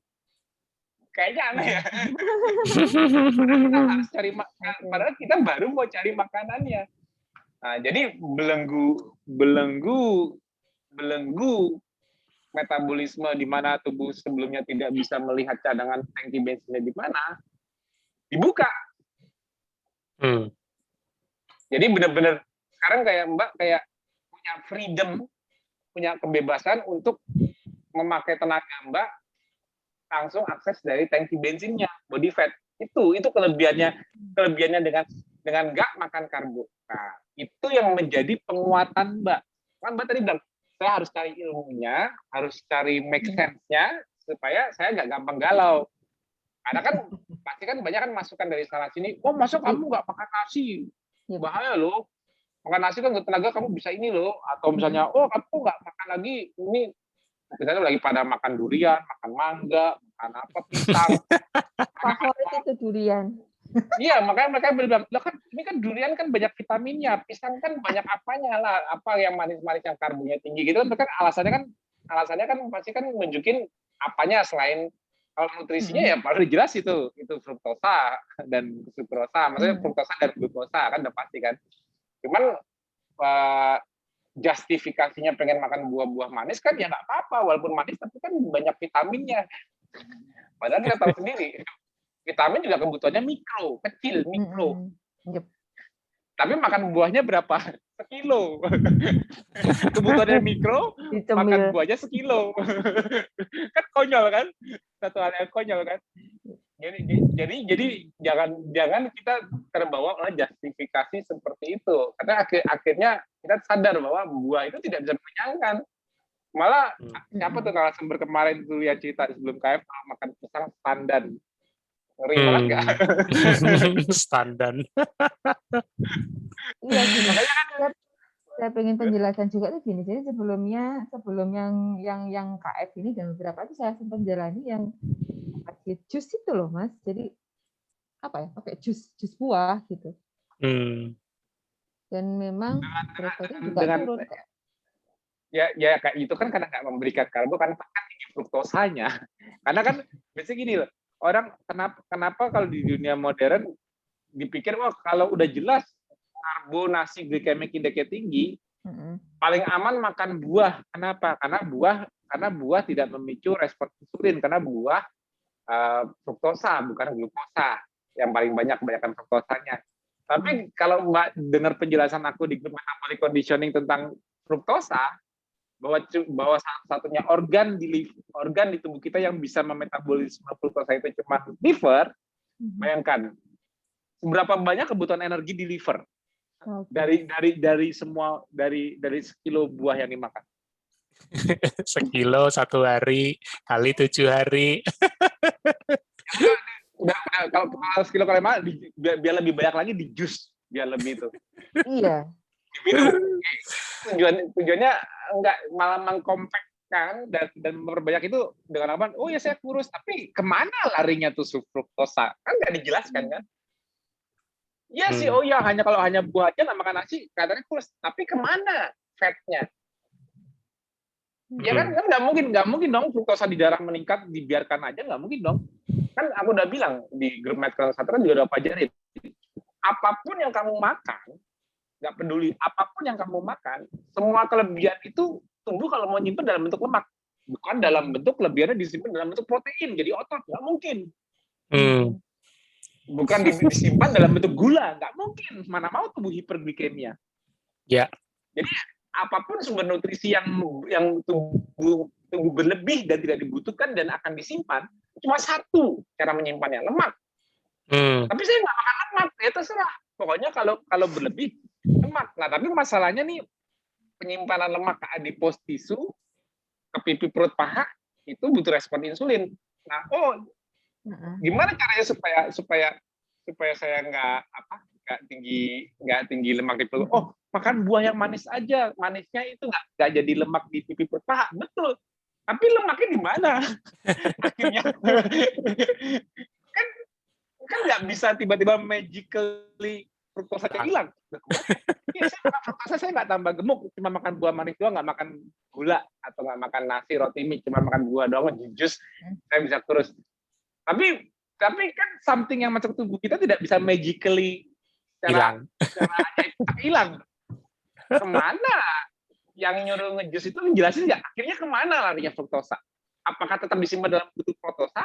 Apakah fruktosa kalau minum jus buah dengan fruktosa tinggi itu misalnya tubuh kita pasti dipakai sebagai tenaga, sedangkan otot aja tidak bisa memakai fruktosa. Jantung nggak bisa pakai fruktosa. Yang bergerak terus nggak bisa, kan jantung bergerak terus nggak bisa pakai fruktosa. Berarti kan apa di tubuh kita yang bisa memakai fruktosa? Cuma liver. Emang liver kerjanya ngapain? Apakah liver berkontraksi terus butuh banyak tenaga? Enggak. Ya. Makanya akhirnya kemana fruktosa itu? Ya aku nggak tahu. Yang penting nggak jadi pipi perut paha. Hati-hati. Jangan sampai nanti lipotoxicity, katanya lipidnya itu karena nggak bisa dimasukin ke dalam pipi perut paha, akhirnya organ mana yang terbebani untuk menyimpan lemaknya? Ya yang ngolah. Ya kan? Ayo, hati-hati. Diolah juga nanti malah jadi fatty liver. Diolah sendiri, disimpan sendiri, pusing sendiri. dan udah jelas karena respon insulinnya juga rendah dari fruktosa, dan juga karena proses digestionnya juga nggak lama di lambung kalau buah-buahan, langsung nyebrang semua ke usus. Satiety-nya tinggi nggak makan buah? Cepat kenyang nggak makan buah? Enggak. Ya kan? Nggak tahan lama. Cepet ya hilang. pasti akhirnya makan terus ujungnya kalau kayak gitu. Ya. Karena tenaganya juga nggak dapet. Nah, itu makanya jadi pentingnya kita akhirnya belajar fisiologi di KF, kita ngerti bahwa yang terjadi itu nggak sesimpel itu di tubuh kita. Yang terjadi itu nggak sesimpel yang kita bayangkan secara awam. Kadang-kadang kan ya ini sorry to say ya, mohon maaf, dokter pun sering kan juga yang membayangkannya masih sesimpel itu secara fisiologi, sesimpel, maksudnya masih kayak simpel gitu loh, padahal ini basicnya mungkin dapat di biochemistry atau fisiologi dasar di semester awal ini yang sering gampang miss. Tapi bayangan simpelnya begitu udah ngomong nutrisi, apa yang dia makan, dia ngebayangin bahwa terjadinya ialah harusnya bagus, harusnya karena nggak ada dengan apa yang terjadi sebenarnya.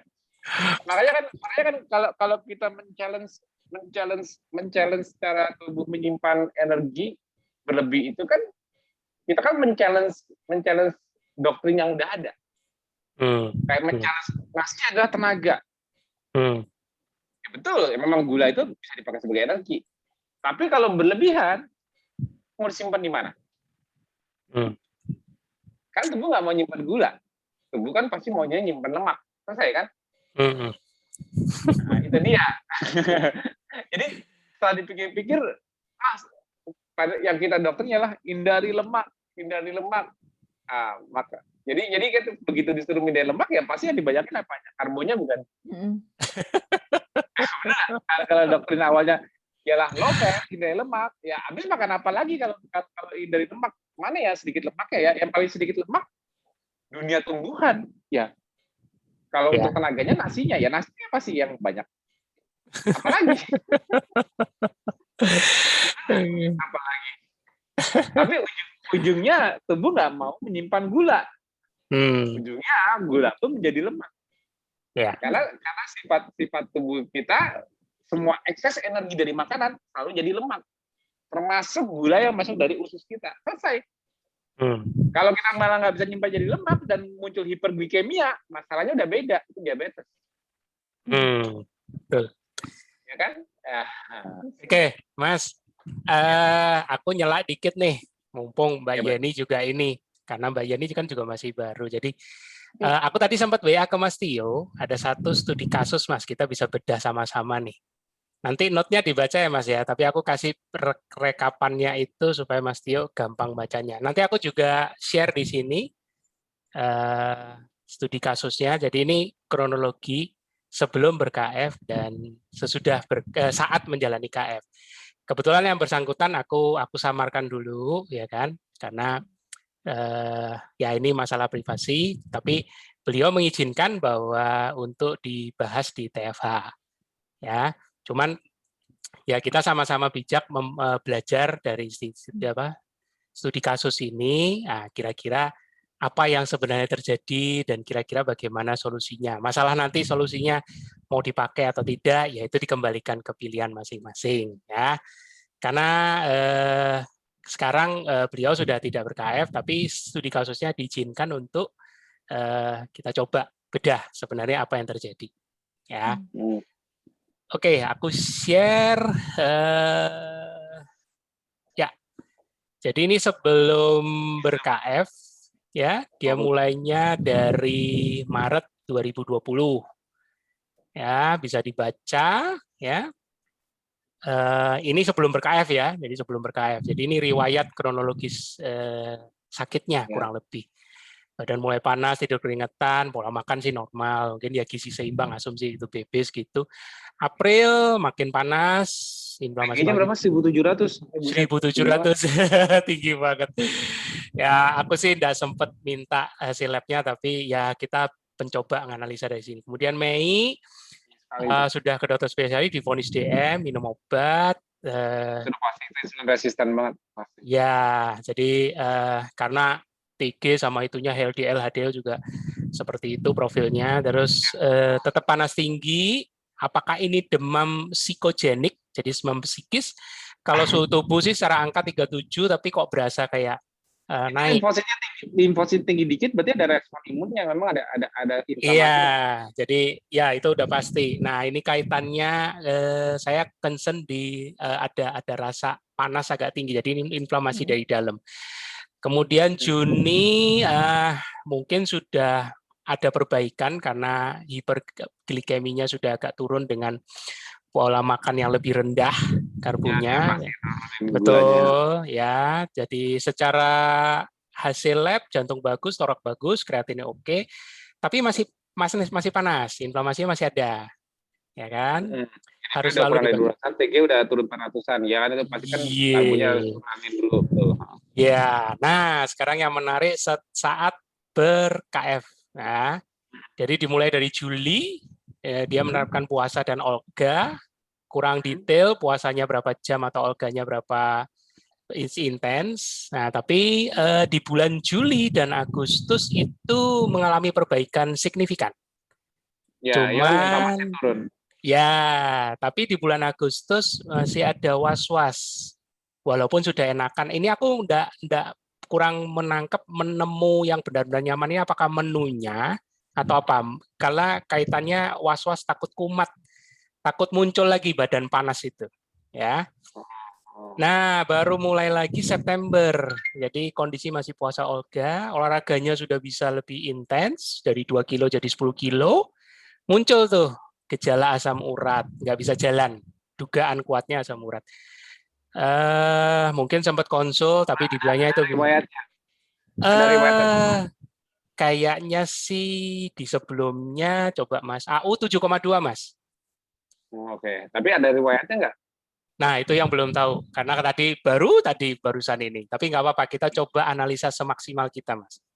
Nanti kalau beliau bersedia, nanti aku kasih nomornya Mas Tio dan bisa ngobrol. Ya. Nah, jadi di bulan September ini mulai terjadi problem gejala setelah sebelumnya membaik, ya kan? Coba kefir, tapi badan malah panas. Intinya dia ngomong di bulan September ini, kalau makan non hewani, jadi kalau makan non hewani panasnya muncul. Masalahnya masih di lambungnya nih. Masalahnya dia dari awal masalahnya di pencernaan. Ya. Nah, tapi masalah pencernaannya ini dia aku nggak tahu nih, pas dia puasa olahraga udah bisa bagus, tapi dia olahraganya bisa jalan di 10 km. Sampai terjadi overtraining syndrome nggak nih? Sampai ada nah itu. Sampai 10 larian lah. Jadi udah ini dari Agustus 2 km ini jadi 10 km. Aku ada pengaruhnya ke tidurnya nggak? Nah, nanti karena ini direkam. Aku sering ingetin. Ya. Ketosis itu memberikan efek endurance meningkat. Jadi orang yang bukan yang kayak kasus yang sebelumnya aku sering ceritakan itu. Jadi kalau orang begitu ketosis, walaupun dia bukan atlet sepeda, walaupun dia bukan atlet lari, jarang olahraga, tapi begitu ketosis, badan tuh lebih enteng, nggak cepet capek. Jadi dia bisa melakukan segala hal kayak merasa lebih gampang. Nah, jadi ketosis itu membuat kemampuan endurance kita meningkat. Jadi kalau endurance kita meningkat, puasa pun juga gampang. Jadi gini, puasa itu salah satu bentuk endurance juga. Puasa itu salah satu endurance ya. Dan endurance itu sendiri, kardio itu juga meningkat. Tapi jangan sampai over. Apalagi kalau belum pernah melakukan semuanya. Makanya ini dari 2 km jadi 10 km. Dan aku nggak tahu ini puasa berapa lama. Jadi kalau ujungnya ada stress overdrive, akhirnya kalau stress overdrive akhirnya mengganggu tidurnya, ya udah itu malah sudah mulai putus asa tapi dibilang HC. Oh enggak, HC itu bukan gitu. HC jangan dulu. Baru tadi pagi aku share di grup Medcon. Kalau ada Japrian yang nanya, ini gejala saya ini muncul, ini HC bukan? Jangan langsung diain, tanya dulu apa yang terjadi sebelum HC. Kronologinya apa? Ini yang aku ini yang aku sering tadi aku copasin ke grup metabolic conditioning. Ya. Yang bisa dicopas untuk ditanyakan menentukan ini HC atau bukan. Sebelum muncul gejala tersebut yang dia dianggap HC, kasih pilihan ganda A dan B. A, sebelum muncul gejala, tidurnya lebih pulas. Badan terasa lebih fit. Nafsu makan lebih tinggi, meningkat.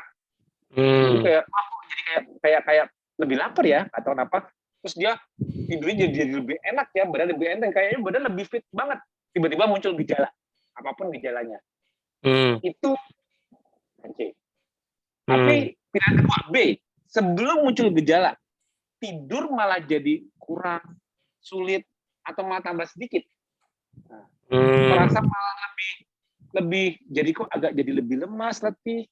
Terus nafsu makan malah mulai menurun, kok ada jadi gampang kayak muncul mual, gampang enak. Ditambah juga nanti sembelit misalnya. BAB jadi nggak lancar. Terus jantung berdebar. Heart rate-nya malah lebih tinggi kalau pagi, gampang ngap-ngapan. Atau pipisnya jadi berlebihan atau berbusa. Baru muncul gejala. Itu bukan HC. Itu ialah stress overdrive dan itu harus segera diriset. Kalau dibiarkan, akumulasi terus. Kelihatannya di kemampuan tidurnya makin turun nanti ke depannya. Jadi begitu dibilang sudah mulai putus asa tapi dibilang HC, siapa yang bilang? Harus dicek dulu. Nggak semua gejala muncul dikit-dikit dibilang HC gitu loh.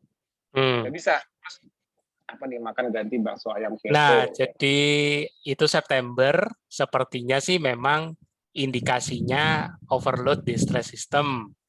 Tapi yang aku bukan disayangkan lah, tapi ini kronologinya Oktober sampai Januari, kondisinya mungkin masih sama, tapi Olganya sudah diberhentiin, masih puasa, dan yang dialami asam urat tingginya tiap bulan, bahkan sebulan bisa kumat 2 kali. Jadi itu dari Oktober sampai Januari. Kondisinya seperti itu. Nah, puncaknya sepertinya di Februari, itu masih berpuasa, masih tetap terapin puasa, cuman berapa lama, sempat konsumsi benfotiamin ini ya kan. Aku belum tahu ini jenis apa, suplemen atau obat. Terus sudah makan buah sayur, jadi panasnya itu sudah jarang lagi. Terus awal Januari mundur ke belakang itu stop makan stop makan bakso, ganti ikan telur. 3 minggu AU sembuh, tidak bergejala, tapi tanggal 20 kumat lagi, muncul lagi. Tapi mungkin beliau mikir ini karena makanan yang lain ya kan. Nah, baru di bulan Februari ini menjelang mau ke Maret, akhirnya beliau stop KF karena merasa sudah tidak bisa kemasukan protein apapun, ya kan? Jadi kalau masukin protein apa itu ikan, ayam, telur itu bengkak. Itu masalahnya, ya. itu udah jelas masalahnya di pencernaan itu. Inflamasinya itu sudah jelas ada semua di pencernaan. Iya. Aku udah sama itu semua masalahnya tuh udah di pencernaan semua. Ya, dan ini makan buah sayur, buahnya buah apa itu TG-nya sampai 300 loh. Ya, itu kita mencoba kembali lagi Mas, menganalisa dari apa yang ada. Nanti moga-moga beliau bisa ini.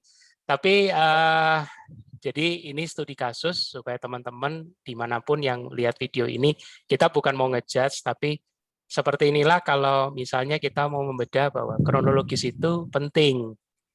Penting, kronologi itu penting. Sangat penting. Apalagi ini bersyukur yang bersangkutan memberi riwayat sebelum ber-KF. Jadi kita tahu, oh ini kira-kira kemungkinan apakah memang efek dari healing crisis atau justru malah overload di stress system, ya kan? Nah, mungkin Mas ada tambahan atau Mbak Yeni mungkin? Kira-kira mungkin ya. Mbak Yeni kalau ada yang ngalami. Maksudnya Mbak Yeni analisa ini? Ya, mungkin Mas, kalau kan di awal-awal kan melihat kasus kayak gini kan bisa juga, oh bisa begini juga ya Mas, ya gitu. Boleh dong. Halo Mbak Yani, mic-nya bisa di-on-in? Mbak Yani. Oh iya Mas. Sip, monggo Mas. Iya ya, memang kalau dari sini, kalau keluhannya kan memang kalau dari panasnya sih kebanyakan ya dari kolesterolnya itu ya. Panasnya itu dari kolesterol yang tinggi. Nah, tuh Mas. Seru kan kalau ada gini.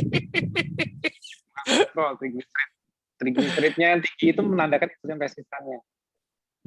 Dan juga itu penanda inflamasi juga.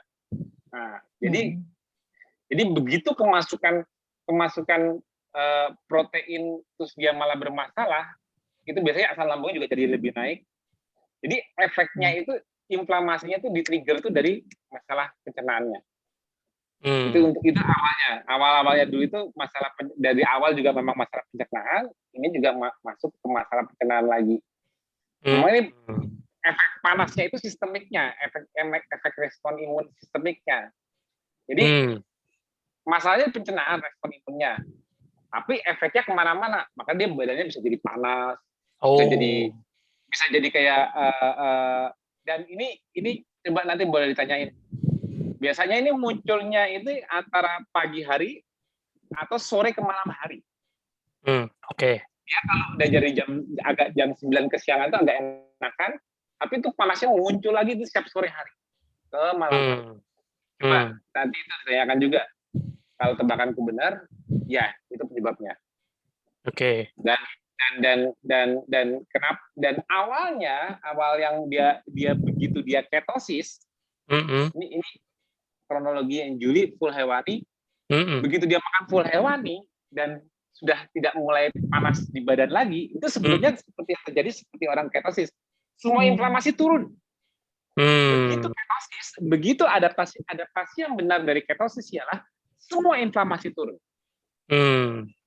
Setuju. Ya kan? Ya. Semua kan dia sebelumnya punya masalah mencret, mual, muntah, memang masalah pencernaan. Aku udah bilang memang masalahnya di pencernaan. Makanya orang bilang kalau orang ada GERD, orang ada MAH, nggak kuat puasa, nggak berani KF karena ada MAH, gampang lapar atau gampang berat sama nggak diisi makanan, akhirnya setelah jalan KF hilang nggak? Akhirnya bisa puasa nggak? Ya. Ya kan? Ini adaptasi yang benar. Itu terjadi pada saat dia mulai itu. Di Juli GDP berangsur turun. Iya. Malah paling rendah pernah 67. Ini udah kelihatan bahwa adaptasinya betul. Betul kan? Adaptasinya benar kan? Inflamasi juga turun. Ya otomatis kan nggak ada hiperglikemia lagi, turun semua. Iya. Nah, Agustus olahraga tetap jalan kaki 2 km. Oke, benar enak. Belum nemu yang benar-benar nyaman, masih kaspas. Aku nggak tahu maksudnya. Tapi BB turun ke 75. Nah, yang aku curiga ini kenapa dia jadi maladaptasi. Nah, jadi begitu dia mengalami maladaptasi, ini yang September ini harusnya ditanya juga nih efek tidurnya gimana, karena laktasinya gimana, itu pastinya mulai nih. Nah, jadi kalau panasnya mulai muncul lagi. Jadi begitu panas sudah muncul lagi, itu bukan masalah di makanannya, tapi ada hyperaktivasi sistem stresnya. Itulah makanya kenapa aku bilang KF itu lifestyle intervention, bukan hanya mengatur 4-8 jam dari jendela makan, tapi 24 jam. Semuanya memberikan metabolic input. Gangguannya di mana itu yang harus ditelaah. Harus terpetakan ya. Ya, betul. Nah, kalau nggak ketemu akar masalahnya di mana, nanti bingung loh. Saya makan tetap sama. Misalnya full hewani, ikan, telur, ayam dan sebagainya. Tapi kok ini nggak apa ya? Nggak dapat nih. Maksudnya udah makan saya, tapi kok ini sekarang kok rasanya beda. Inflamasinya kok muncul lagi. Jangan langsung bingung. Oh, apa saya makannya salah? Kan mungkin makanannya juga, makan hewaninya juga mungkin nggak ada yang dirubah kan? Ganti bakso ayam keto pun itu kan juga ya aku nggak tahu sih di mana. Tapi kan harusnya kan juga rendah karbo dong, harusnya nggak ada masalah dong. Ya kan? Ya. Begitu ada masalah mungkin nggak ketemu akarnya, tapi makanannya.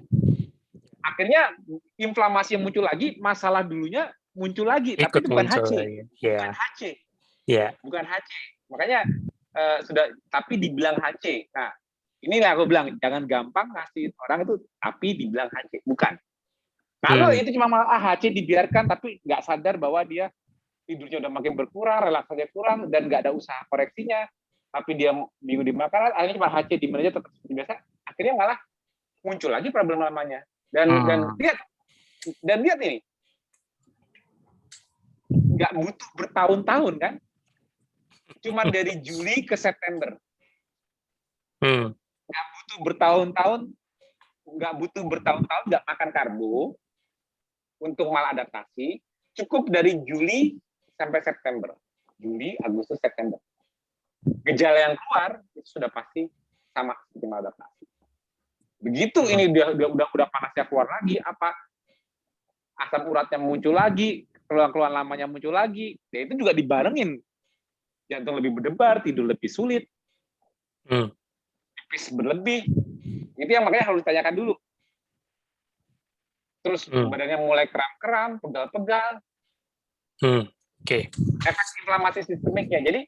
Jadi Juli, Agustus, September letak maladaptasi terjadi di September ini.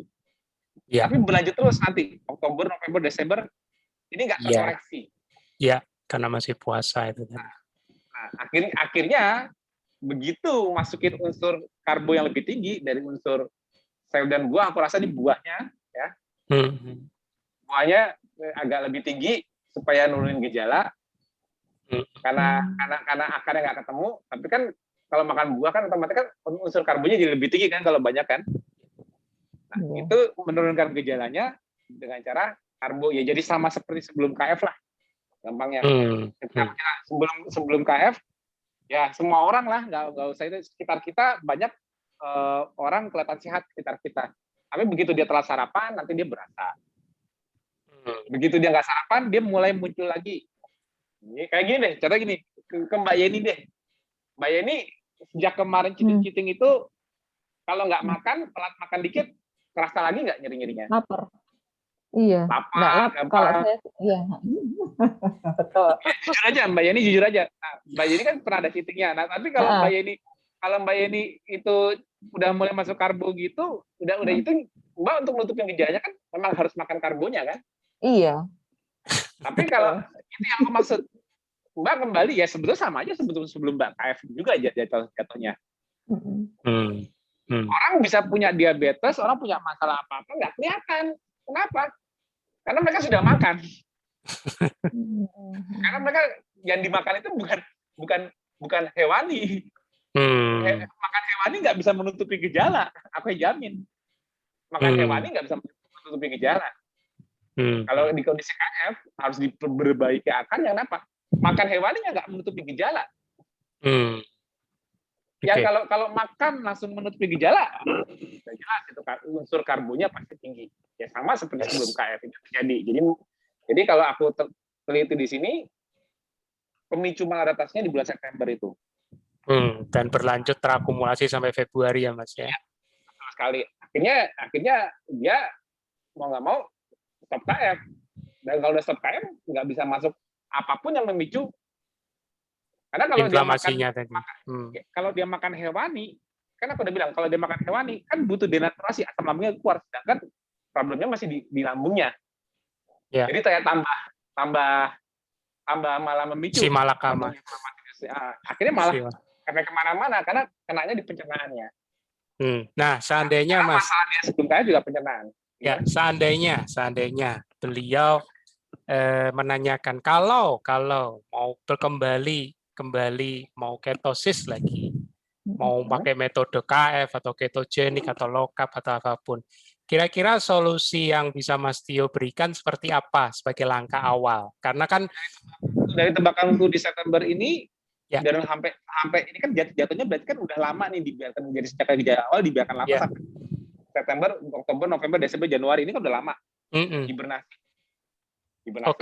Oke. Nah, mengenai asupan, sorry nih ngomongin asupan lagi jadinya, karena ini kan ada.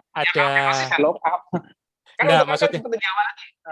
Iya, maksudnya kan ini masih terkait sama mindset ya kan, karena beliau kan bilang di Maret itu udah nggak bisa kemasukan protein. Ya kan, bahkan tadi aku sempat nanya, whey protein sudah pernah, tapi reaktif juga, ibaratnya gitu. Reaktif juga sampai katanya ada bengkak atau bagaimana. Nah, itu kira-kira menurut Mas Tio solusinya apa? Apakah cukup lewat tapi bahaya juga loh kalau cuma makan karbo kompleks, cuma sayur dan buah tapi nggak pernah makan sumber. Berarti masih dengan suplemen, berarti semua protein dari suplemen dong. Nah, itu dia. Makanya kita menganalisa semaksimalnya. Nggak bisa kemasukan protein itu bahaya banget loh. Bukan. Benar, jadi jangan sampai saya nggak bisa makan protein. Wah, bahaya. Mau pola makan apapun tidak ada protein itu bahaya. Aku juga kepikiran gitu tadi makanya. Itu katabolisme di ototnya nanti kayak apa? Iya. Makanya aku tadi makan protein, katabolisme di ototnya kayak apa itu? Iya, makanya aku tadi tawarin izin untuk bisa diskusi di TFH. Nah, nanti aku sampaikan karena besok pagi aku telepon beliau. Nah, aku akan update dan moga-moga kalau beliau berkenan bisa lanjut ngobrolnya sama Mas Tio nanti secara pribadi. Ya. Tapi yang terutama ya aku memang lihat di sini ya memang harus mulai bisa memilah dan memilih lah sebenarnya ya. Kalaupun memang mau tetap ya kembali ke karbo ya enggak apa-apa sih. Kan kita juga tidak memaksakan. Ya kan? Kan secara tidak bed. Maksudnya aku bilang itu kalau memang dia merasa nyaman dengan tidak makan kembali ke karbo dia berasa nyaman, Tapi kalau dia masih kemasukan yang malah tidak nyaman lagi, itu cuma menutupi gejala. Iya, betul, Mas. Betul. Itu nggak menyelesaikan masalah. Iya, Akarnya nggak paham. kena. Paham. Harusnya kembali seperti di awal mulai KF. Kayak gitu. Iya, yang di Juli sama Agustus tadi ya, Mas ya. Agustus sudah terbukti kan? Udah terbukti Iya, bahwa dengan tidak makan betul. karbo sangat jauh signifikan sampai kayak gitu. Betul. Kalau sekarang makan karbo sampai nggak bisa makan protein, tapi hanya makan karbo yang membuat dia nyaman, jadi sama kayak gini deh, sama kayak gini. Ada orang sakit mah, mahnya parah, jadi dia makan itu harus bubur terus. Kalau makan bubur dia nggak sakit lagi, tapi kalau makan bukan bubur, dia sakit lagi. Jadi terus mau seumur hidup makan bubur aja gitu.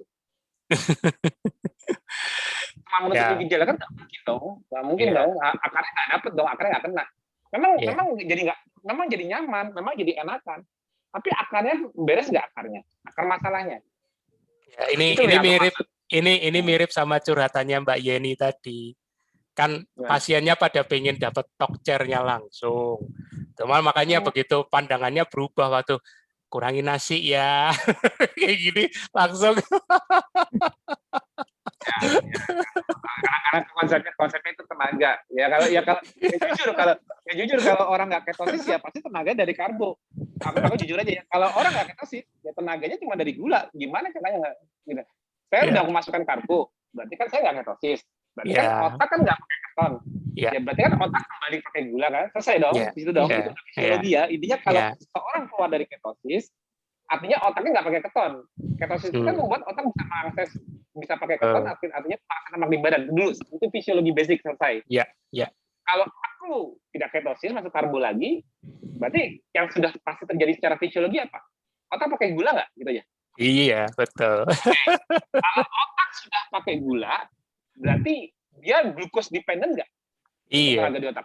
Iya. Nah, sampai di situ dulu fisiologinya. Berarti yang pasti dia kalau mau nyaman, bertenaga, ya harus ada gula dulu. Betul. Ada karbonya baru nyaman. Ya emang kayak gitu, itu nggak bisa nggak bisa dipungkiri, itu faktanya. Betul. Keluar dari ketosis, membuat otak harus pakai gula. Ya, kamu harus masuk gula dalam sehari. Iya. Nggak bisa kalau kamu kurangin, kamu bergejala nanti. Tapi kalau kamu masuknya tepat gulanya, kamu nggak bergejala. Ya, tapi kamu kembali jadi glucose dependent, artinya harus ada gula dulu, baru ayo mau diajak apa nih? Nah, gitu. Baik, ini banget ini kayaknya penjelasan kuliah biomolekuler paling enak. Tanpa perlu pusing, istilah. Karena pengalaman cheating, Mas. cheating. Ya, tapi jujur gini, makanya gini, aku selalu nanyakan. Ya oke. Mbak Yeni sebetulnya walaupun cheating, Mbak Yeni kalau mau jujur nanya ke badan bukan Mbak ya, kalau Mbak kan berarti nanya mata, hawa nafsu, pikiran. Suka makan karbo apa nggak makan karbo? Kalau ke hawa nafsu mah ya enakan makan karbo, bisa makan durian, bisa makan apa aja. Betul. Ya, kan? Tapi kalau nanya ke badan Mbak dengan jujur, lebih merasa sehat masuk karbo apa tidak masuk karbo gitu aja? Iya, tidak masuk karbo, Mas. Itu kalau badan yang jawab ya, badan yang berdasarkan. Selama nggak ada maladaptasi, selama bagus, maksudnya tidak makan karbo, badan itu jauh.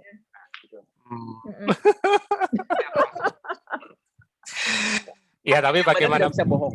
Ya, tapi bagaimanapun, ya betul Mas. Memang kita edukasi juga di teman-teman siapapun di grup manapun, selalu kenali respon badan sendiri dan jangan biarkan itu berlarut-larut, karena kalaupun oke lah, taruhlah itu dibilang HC di awal, tapi kalau sudah sebulan enggak turun-turun, harus ada sesuatu koreksi. Ini ada yang salah. Nah, itu kenapa sih nggak dikasih waktu dari awal? Maksudnya kenapa malah ya itu di luar kendali Mas, kita kan nggak bisa mantau semuanya. Kita sudah berikhtiar memberikan nomor telepon, ya kadang-kadang itu pilihan di masing-masing orang ya.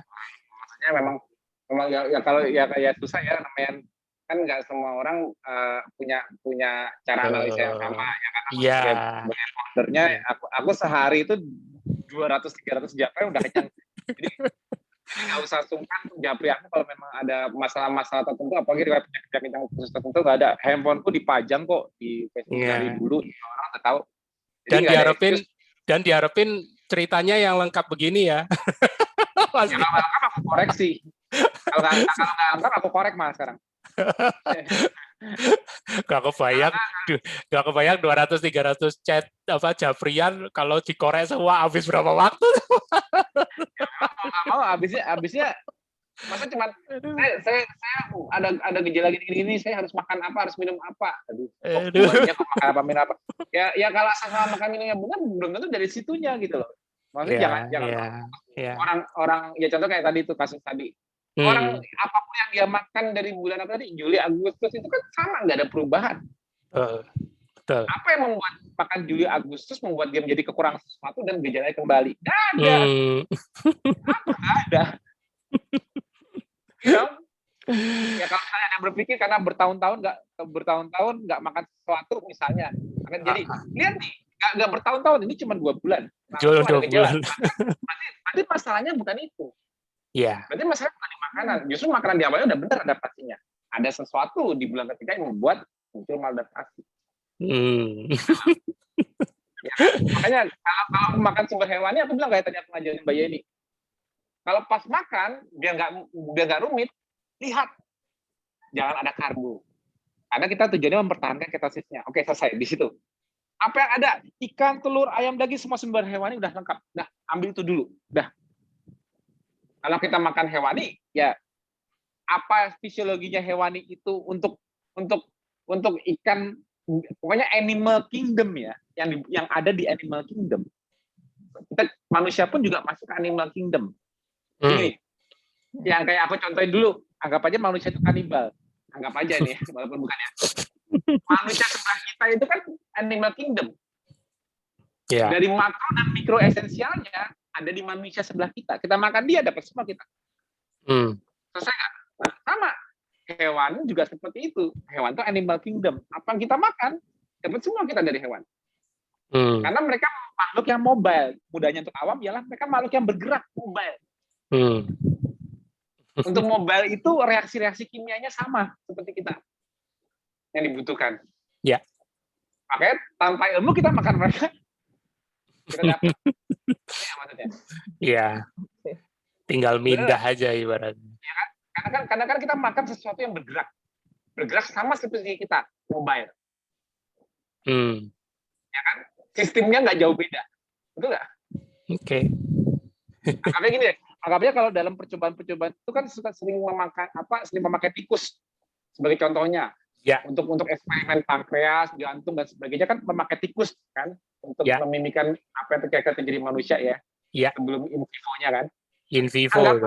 Anggap aja kita makan tikus ya, walaupun kita nggak makan, kita makan tikus, selesai dapat semua. Betul nggak? Iya betul. Makan tikus, betul nggak? Betul. Itu yang aku maksud. Dunia hewani dan dunia manusia itu masuknya dalam grup animal kingdom. Apa yang kita butuhkan itu tersedia lengkap, udah selesai. Dan tidak bersifat seasonal, hanya nggak bersifat musiman. Jadi menelaah problemnya itu harus 24 jam. Minimal. Ya, kalau kita udah perbaikan terus ada itu 24 jam yang dianalisa, bukan jendela makannya 48 jam itu. Tadi yang signifikan tuh, yang aku lihat tadi signifikan tuh dari 2 km jadi 10 km. Aku juga nggak tahu tuh puasanya jadi berapa jam. Ya, aku takutnya feelingku efek endurance yang nggak disadari. Ya. Jadi bisa lebih jauh 10 km. Jadi dengan kondisi puasa yang saya lebih panjang. Ya, karena kalau endurance kan kadang-kadang malah buat kita nafsu makannya malah jadi nggak ada. Jadi kayak makin langsung udah mulai, dan kelihatannya nanti udah mulai gangguan di sympathetic overdrive, kerasa semua, lebih berdebar, yang kayak aku bilang tadi itu, tidurnya juga makin sulit, hyperarousal jadi tinggi. Nah, kalau ini nggak disadari, makanya itu sebabnya kita harus memperhatikan keharmonisan dari 5 pilar. jangan ketinggian gas. Walaupun kelihatan kalau setelah ketosis sudah pasti gasnya enteng. Gasnya enteng apa? Kita kayak ngacir. Kita kayak ngacir, tapi jangan sengaja di ngacir. Kebelasan. Oh, aku baru ini, aku mau nggak makan 10 hari pun kuat. Superman. Aku walaupun belum naik sepeda, tapi karena aku ketosis, aku tenaga keton, aku belum pernah nih lari atau apa, jogging atau apa, belum pernah sampai 10 kilo, misalnya nggak pernah sampai 20 kilo. Dulu sebelum malah cuma dikit, tiba-tiba kayak, kok tenaga nggak bisa habis ya, jalan terus. Ketahuannya afterward.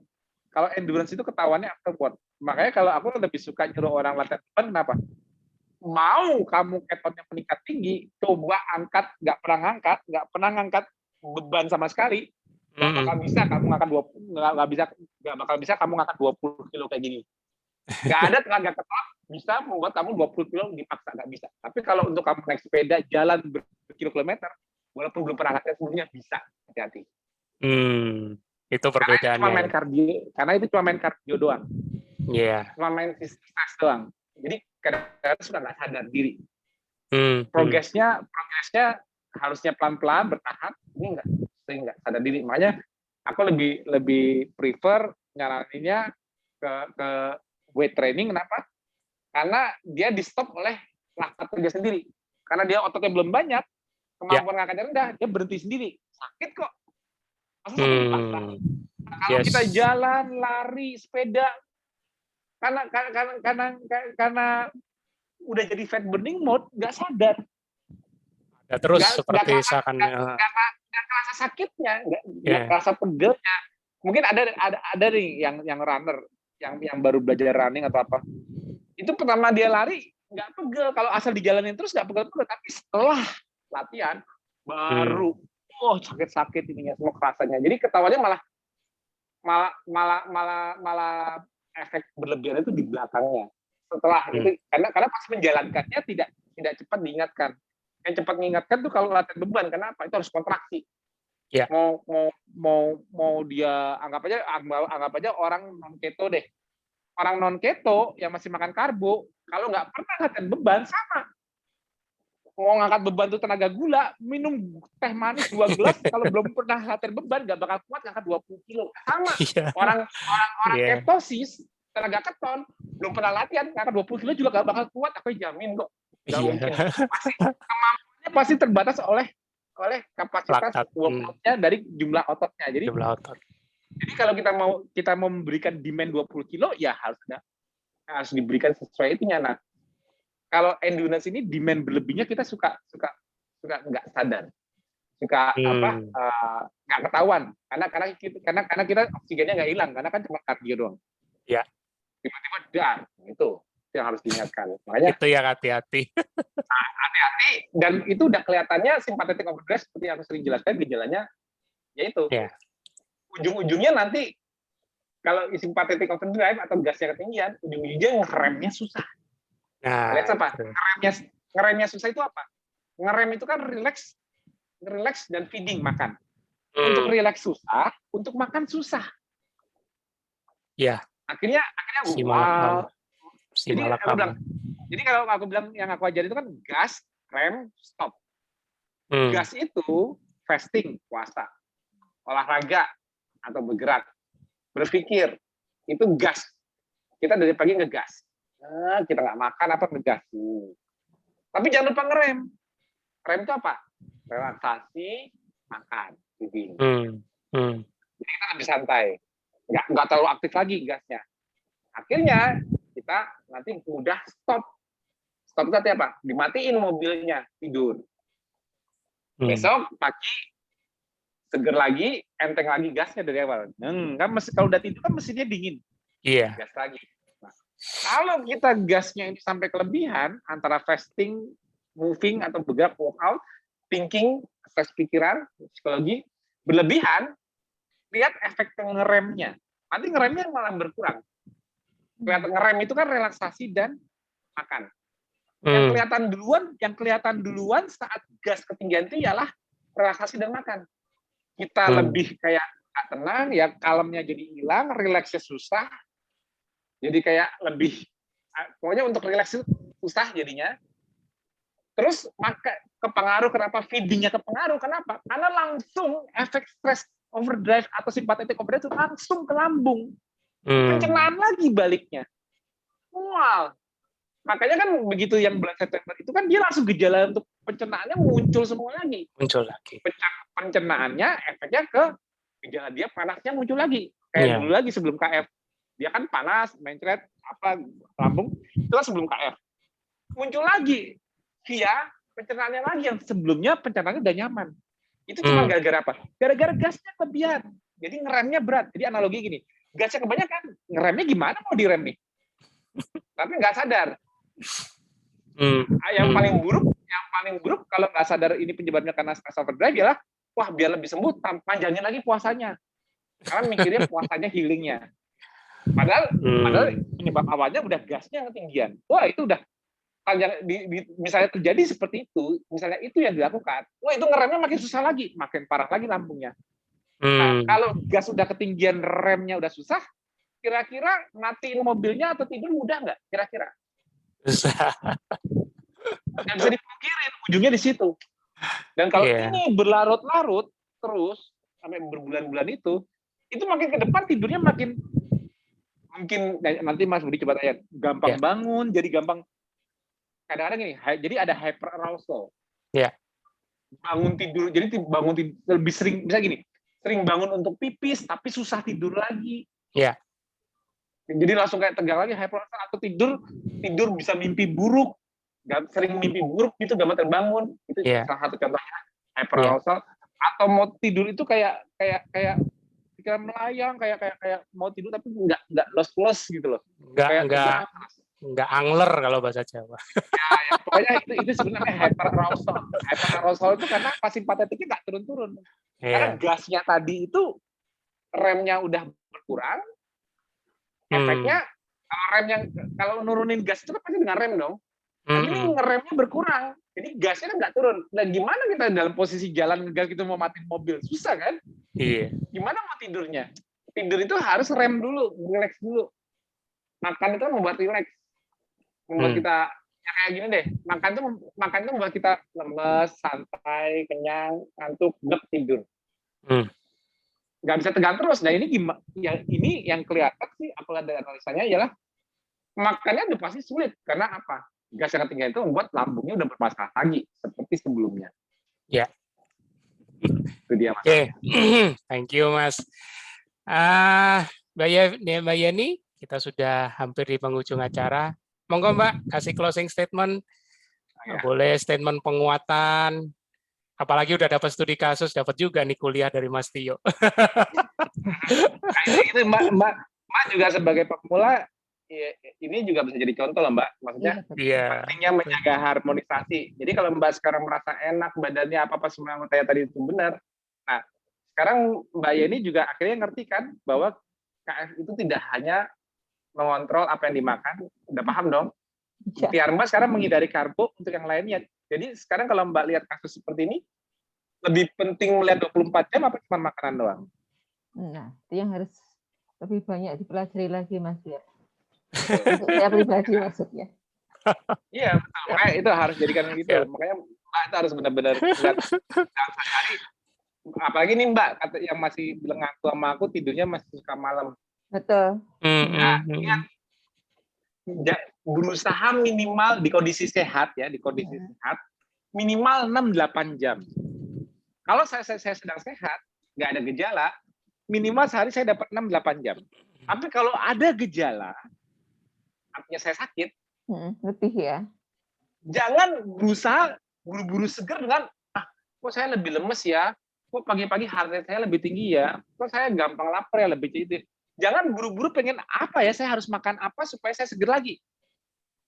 Kalau Mbak analisa itu ternyata Mbak ada gejala, jawaban untuk Mbak fit lagi, ialah apa? Riset lagi. Jadi kalau ada gejala, Mbak jangan berpikir makan apa-apa, tapi langsung, kalau aku dalam kondisi sehat, aku 6-8 jam tidur, kalau aku dalam kondisi ada masalah, supaya lebih cepat, minimal aku 8-10 jam tidur. Bagus 12 jam. Tapi minimal diperlebar, tadinya 6-8 jam standar, sekarang 8-10 jam minimal, kalau ada gejala. Kalau mau gejala cepat hilang. Justru malah karena kan zona recovery-nya kita kan bukan saat terjaga. Puasa itu perbaikan nggak? Enggak, itu baru demand. Karena ada demand, akhirnya puasa memicu autofagi, bersih-bersih. Tapi perbaikan udah terjadi belum? Belum. Baru bersih-bersihnya autofagi. Karena tidak ada makanan, harus survive, ya akhirnya autofagi muncul. Harus survive dengan merecycle semua kotoran. Ya, itu baru itu loh. Olahraga demand, rusak otot. Ya kan, meminta demand energi untuk tubuh adaptasi. Jadi puasa olahraga itu baru demand loh, Mbak. Ya, relaksasi pikiran, bersantai, ketawa, itu ngerem. Jadi demand itu kan butuh sistem stres. Tapi dengan kita relaksasi, kita ngerem. Makan juga. Makan memberikan bahan baku. Baru bahan baku loh. Belum terjadi proses restorasinya loh. Itu juga menekan rem, relax, kasih bahan baku. Demand ada, bahan baku ada. Pertanyaanku cuma satu. Kapan terjadi pembentukan adaptasi dari demand yang diberikan dengan bahan baku ini? Ini kapan? Kapan, Mbak? Istirahat. Betul nggak? Tidur. Kalau Mbak cuma ngasih demand, kasih bahan baku, tapi zonanya untuk menggabungkan dua hal ini menjadi hasil itu pendek, kira-kira apa yang terjadi?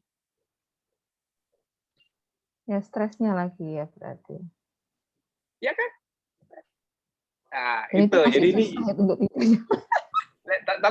tapi kalau ini udah Mbak tertanam, udah ngerti konsepnya, Mbak ini tertanam, Mbak. Aku gitu. Sekarang saya paham. Jadi walaupun Mbak masih susah, tapi Mbak sekarang lebih concern ialah untuk sehat, tidur harus optimal. Betul nggak? Iya. Ya, aku nggak tahu, nanti Mbak harus mengusahakan. Entah gimana, tadi malam aku tidur karena nggak pulas. Aku kurang. Kata Mas Tio, minimal 8 jam di kondisi sehat. Supaya aku nggak sakit, aku bayar utang deh. Yang benar-benar. Atau minimal berikutnya, hari berikutnya aku dapat 8 jam atau 6-8 jam lagi. Tapi kalau entah gimana aku akhirnya bergejala, muncul gejala lagi. Berarti zona recovery-nya harus diperlebar kan? Zona recovery yang diperlebar ini apa? Tidur bukan? Iya. Supaya bangunnya kembali fresh lagi, fit lagi, betul nggak? Yes. Nah, jadi kalau kita mengkoreksi dari akarnya, recover. Jadi sehat karena sudah recover. Bukan aku udah sehat lagi karena aku makan sesuatu yang membuatku bertenaga lagi, seger lagi. Atau gejalanya pusingnya, minum sesuatu pusingnya hilang. Itu recover apa hilang gejala aja? Ayo dong. Karena situasi ya sama kondisi ya. Jadi kita memaksakan untuk itu yang susah gitu. Ya, tapi kan karena Mbak udah tahu bahwa aku bilang karena situasi, karena kondisi. Ya, tapi itu kan masalah masing-masing orang. Tapi aku nanya, yang benar harus gimana? Yang benar ya. Yang benar, tapi kita tahu dong. Kita harus tahu dong yang benar. Kita harus tahu dong yang benar. Yang penting aku tahu yang benar.